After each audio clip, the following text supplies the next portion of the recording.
Here we go. Part 2, chapters 4 to 6. So here is where Winston begins his transition to the end. And this is all foreshadowed, especially, very specifically, the rats are his foreshadowing. So that will be his end. I don't know if that was foreshadowing or not, but it is what it is. Here we go, part 2, chapters 4 to 6.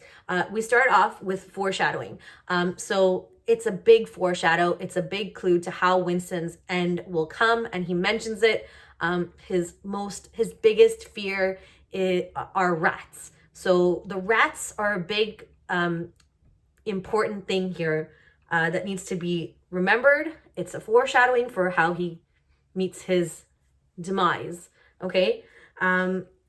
So he takes his first step. The actual first step is him renting the room above Charrington's shop. So he's taken the bait. He knows he's taken the bait. He's bought something from the past. He knows that this is the beginning of his end, but he's just going to go with it, and he's going to go big or go home. And that's what you need to understand. The paperweight is also an interesting symbol in this, because it's an anchor because of its weight, and it also connects him to his past, or to the past, because it's this beautiful thing that's sort of encapsulated.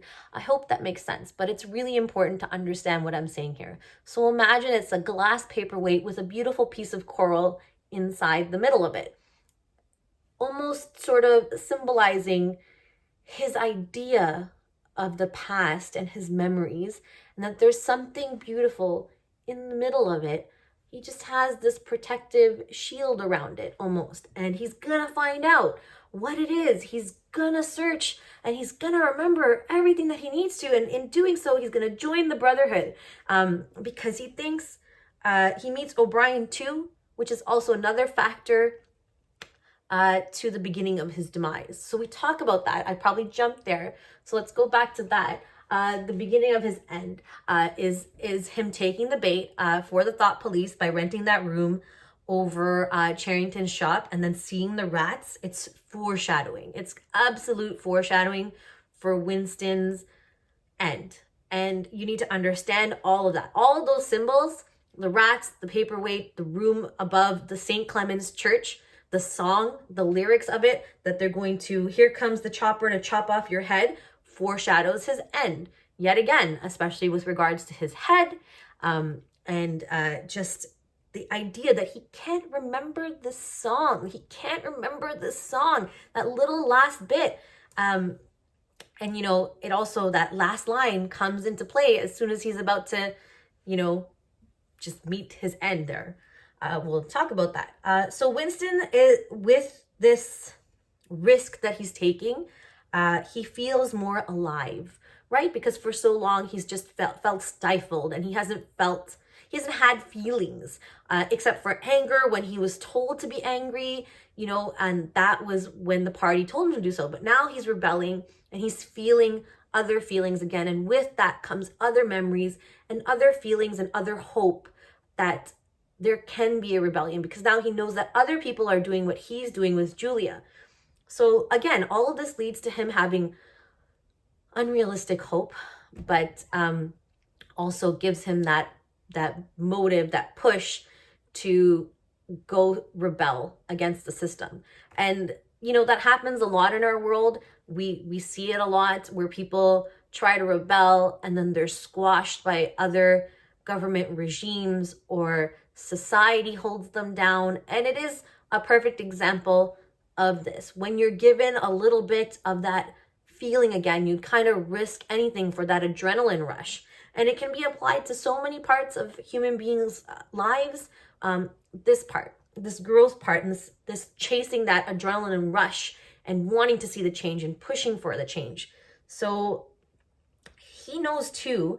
They show he longs for his past, but it doesn't exist, and he risks everything to sort of try and get to that feeling, which he doesn't really remember anymore, right? So in this sense, because he's longing for an idea of something, he kind of is willing to risk everything. It's like if you had an ex partner and you remembered just the rose-colored glasses of the past, right? And you're like, oh, I miss them, and you obsess over them. And instead, when you get back together with them, because it happens, come on, I know it happens, and then you're like, oh, this isn't what I remembered. This isn't what I wanted. And, you know, a lot of people say that when they go back to their ex-boyfriend or girlfriend or whatever, that they realize that it should have ended the first time and stayed ended. So it's that same sort of cycle and that feeling, and I want you to make these connections. So that's what happens. He's kind of willing to risk everything for this idea that doesn't really exist anymore. And then we also know that he knows that if and when he's found out, he will disappear. And he confirms this when he tells the reader that Saimi has disappeared. And we remember that in the beginning of the book, he said Saimi was too smart for his own good and it would be his end. And this guy is going to be vaporized. And he probably was, or at least that's what the party wants them to think that happened to Saimi. So we have that. We have him seeing the parole woman singing outside, and in his head, it symbolizes to him that one day, if the paroles use all that they have, they will overthrow the party. So again, it adds to his hope. But you and I know, if we look at modern day examples of this, that many governments choose to keep their people, especially their marginalized people, which can be different in every country. It could be the poor, it could be people of certain races, it could be people of certain religions, of cultures, of subsects within cultures. So we have that in, I'm going to use Indian community today. We have that there where there's a caste system, and people who are born into a caste are traditionally expected to stay within that caste. And it's not always the greatest thing, but it's your place in society. And, you know, even in modern day India, we could have nuclear weapons in India. You could have nuclear weapons in India, but you still don't have proper plumbing and clean water to the majority of your population. So these are the things that I'm trying to get at. Many governments, even in Ontario, in Ontario, Canada, here where I am, we're going through this where our current provincial government or state level, for people who are not from here and in the US, our state level government or provincial government is defunding programs to help the poorest people with legal aid, with abuse, with mental health care, with,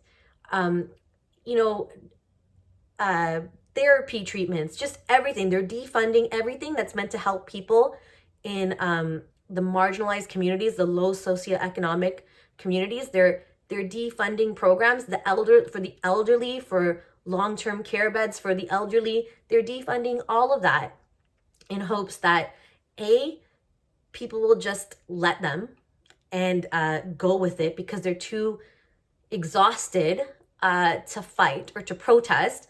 And that's usually what happens. Governments are allowed to get away with these atrocities towards their own people because we allow them to. And the St. Clement song, again, is Foreshadowing. That end, I've already told you about that. And O'Brien. At the end of these chapters, Winston meets O'Brien.